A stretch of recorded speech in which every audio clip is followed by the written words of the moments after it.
today is our day 9. So let's time check. It's 11 p.m. My God, I started at 9. I think it's 9:40. I'm done at 11 p.m. Pero mas earlier siya today compared to last night. Kasi last night natapos ako 11:26 p.m. So yun, kasi para na akong na-addict sa workout. Totoo lang, hindi complete yung night ko kung hindi ako nakapag-workout. So, ayan. Then, today is our day 9 of our plank workout challenge for myself. So, this is for myself. And let me share to all of you my day 9 plank workout challenge. It's our day 9 tonight of our 30 days plank workout challenge. As you can see, same pareho lang yung aking plank workout since from the beginning, kasi ito yung napili ko na aking i-challenge sa aking self until 30th day. So ito yung ating regular plank. Una kong step 1, yung step 1 natin, regular plank for 45 seconds. As you can see, medyo pawisan na ako dito kasi aside from this plank, meron din akong una is yung aerobics, and then yung aking isa pa, yung another 20 minutes at tapos ito. So, tatlong klase ng aking workout every night. So, itong 20 minutes is bago lang siya, mga second day ko pa lang nito, and nagustuhan ko siya kaya ko itinuloy. And yun na nga, ito yung ating day 9 sa ating pag-workout, and hopefully again matapos natin ito. May mga times na medyo pagod ako. Sa isip ko is hindi muna ako mag-workout, pero every time na is naisip ko rin na yung gusto ko nang hindi ako mag-workout, parang hinahanap-hanap pa rin siya ng aking katawan. Kaya ang ending is ayan, nag-workout ako. So, kasi may mga times talaga na yung galing tayo sa work, tapos gusto natin yung nakahiga lang tayo. Pero, every time na nanonood ako ng mga transformation ng iba, na from, yun na nga, mataba, overweight, into fit, doon, nai-inspire ako sa kanila. Kaya, ayun, bigla na lang akong,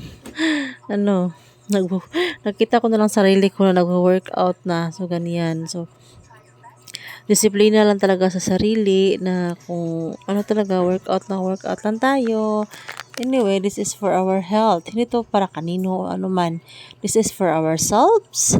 This is for our health. So, wag mong iisipin yung sasabihin ng iba, ba't ka nag-workout? Sino yung mo, di ba? So, wag, this is for yourself. Hindi yun para kanino man, no? Kasi nga, di ba? Masarap kaya sa pakiramdam yung pagkatapos mong mag-workout, tapos pinagpapawisan ka.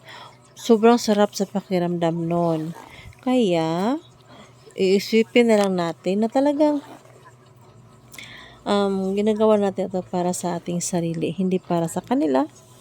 So, para sa ating sarili. So, yan. Ito yung aking step 5 sa ating plank workout. Tonight is, isipan kong gagawa ng low carbs na yun nga lang, iwan ko kung parang wala na naman ako sa mood na magluluto. Ay, nako. Kasi meron akong available dito eh. May mga available na ako na ingredients. Yung kulang, yung sa pagluluto na lang talaga. So, yun yung kulang sa akin ngayon is wala akong time sa pagluluto, and hopefully Isa sa mga araw na to is nakakluto ko rin yung aking low carb maha. Tapos, may mga ingredients na rin ako para sa aking low carb pandesal. Yes, nakabili na rin ako. Yun nga lang, yung time, doon ako kinulang sa time talaga. So, sana nga is maluto ko na ito, no? Kasi, sayang naman, alam ko naman, magluluto ko talaga. Yung tanong is kung kailan. Kasi kulang nga ako sa oras. And, ay naku mga langga. Gustong-gusto ko na talagang yung strict low carb. Kasi sobrang ko na nun, napanood ko yung mga transformation sa low carb group. My God, ilang months lang. Ang laki na nang binawas ng timbang nila. Yung samantalang sa akin, my God, nag-stuck siya. Kasi ako naman, palagi kong kumakain ng mga high carbs pa rin. Although, tinanggal ko nga si rice, pero yung mga alternatives niya, yung sugar pa din, my God, ang dami pa. Yung mga bread, yung kung ano-ano man, ano-ano pa. Kaya, gustong-gusto ko talagang maiwasan na yung high carbs. Hindi ko alam kung paano, my God. Totoo lang, gustong-gusto ko na talaga. Kaso, hindi ko alam kung paano ko pipigilan yung sarili ko kapag yung bread. Yun talaga yung first salarin, yung bread. Oh my God. Isa sa mga weakness ko na pagkain, yung made of flour. Yung bread, tapos yung made of rice, yung ano tawag doon, yung bibingka. My God. Yun yung yun yung problema ko kasi sobrang talaga. Talaga ako pagka mayroon na nun. Ay, nako. So, ayan yung ating step 9 sa ating step 9 ba to? Yes, step 9 sa ating workout. Every step ng ating plank workout, meron tayong 45 seconds and then 10 seconds rest, then balik na naman sa ating next step. So, yun ang ating oras sa ating workout. Every 45 seconds, different style. So, different step every step. So, meron tayong 10 steps and then 45 seconds each step with 10 seconds rest.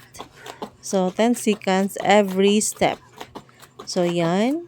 Akala ko hindi ko yan kakayanin. Pero, yung habang tumatagal, kinaya ko na yan yung ating jump plank workout. So, ayan. So, yun kaya rin naman pala.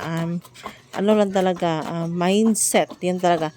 Mindset talaga. So, kaya mo siya. Kung iisipin mo na, kaya mo siya. Yun, ganyan. So, ayan.